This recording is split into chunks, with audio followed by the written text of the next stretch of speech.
But the other stock that we're tracking very closely is SonaKoyo. That has succumbed to a bout of profit taking after running up nearly 100% so far in 2014. In Q1, the company has posted a profit of 3.5 crore compared with a loss of 85 crore on a year-on-year basis. This time around, the margins too have expanded to over 12%. Sanjay Kapoor, the Vice Chairman and MD of SonaKoyo, now joins in.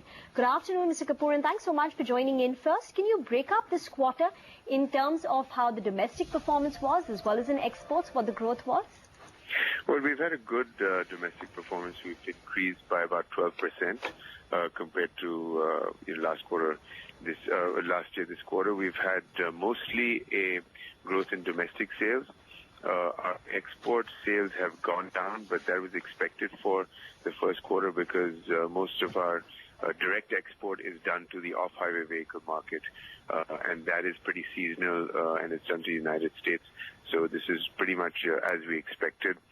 This will pick up in the second and third quarter as the sales in off-highway vehicle markets normally grow in those quarters. So we've been pretty much on track as we had expected. Hi Sanjay, thanks so much for joining in this afternoon. A good set of numbers, you must say, because your stock has run up, so that's why we're not seeing that kind of reaction on the stock. But margins at around 12.5%. Y'all have shown a good improvement on a year-on-year basis. So where is that margin picture heading? Is it going to be heading towards that 14-15%, or do you see it stabilizing around that 12-13%?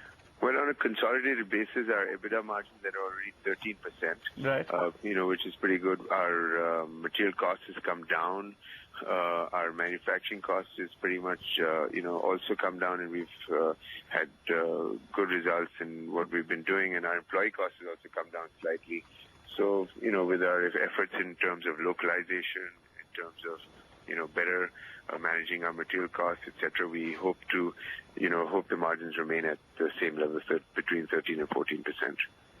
Okay, so FY15, you're looking to sustain margins at 13 to 14%. What about the finance cost? Because that has come down a fair bit on a year-on-year basis. Can you tell us what the debt is currently on the books and what the outlook is on the interest expenses going ahead? Yeah, well, our debt equity has come down to 1.02 from 1.3. Almost, we retired some debt. Our finance charges decreased by about close to 30%. We had a stake sale in SonaKoyo of a subsidiary of an investment we made in France. We retired debt from that stake sale as well. Sanjay, just another aspect, post your operational performance, I want to ask you with regard to your tax rate. Actually, it's been moving around. Your effective tax rate this time is around that 30%. On a year-on-year basis, it was higher, around 35%. And on a sequential basis, it's around 19%. Could you tell us why exactly there's such a big variation in tax rates? I mean, this is mostly, we've actually now applied for the LTU, large tax unit, and we're sort of taking advantage of that. And I'm not necessarily looking at the tax here. And, that's really been most of the reason why we've had sort of variation in that aspect. Okay. Mr. Kapoor, let me come back to, the debt situation. I still have some more questions on that. Could you tell us how much you paid your debt by in the quarter, and are you looking to reduce your debt further? And if yes, by how much? Well, this quarter we've had just let me look. I need to look at the numbers. We're actually looking at to sort of maintain our debt at the levels that we have, because we're looking at expansion in terms of new locations, and we're expanding our EPAM facility, which is our new off-highway vehicle facility, steering for the off-highway vehicle. So we'll be, looking at a debt of not going beyond the 1:1 that we have currently. So we'll be pretty much at the same level. Okay, and with respect to your expansion plans, what will fructify in FY15? How much are you looking? What's the outlay for a capex? Well, we've got it to about 80 to 90 crores this year, and most of it will go into expansion of the new products that we have, and a little bit in terms of current production. All right, Sanjay, one final question before we let you go. It's been a great quarter. The first quarter, in fact, 350 crores on the top line. That's good going. For the year itself, what's your guidance looking like? The last time you clocked 1,500 crores.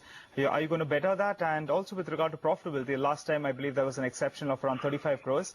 This time around, what can we expect with regard to your profitability, given that your debt has reduced considerably? Well, we're looking at probably a growth of 10% on the top line. Okay. We'll definitely see growth in profitability this year. In terms of course, not the extra. We had a low profitability outside of extraordinary income. So we'll definitely go back up in terms of on a standalone basis. We're looking at least 30 to 40 crores in terms of that. Of course, we've had new depreciation. The new depreciation law has affected our profitability in the first quarter for us on a standalone basis, but yet we've come out profitable compared to last year. Okay, Mr. Kapoor, we wish you good luck with the coming few quarters. Thanks so much for joining in and speaking to CNBCTV18. By the way, the stock has gone up post the interviews, so it was trading flat, and now it's higher by close to about 0.5 to 1%. So if you could pull up the stock again on the screen there, you can see the statements from the management have gotten the street a bit excited. They're looking at a revenue growth of about 10%, looking to maintain margins at 13 to 14%, and they've also managed to reduce their debt a fair bit in the quarter gone by, and now the debt to equity should be sustained at that 1 mark.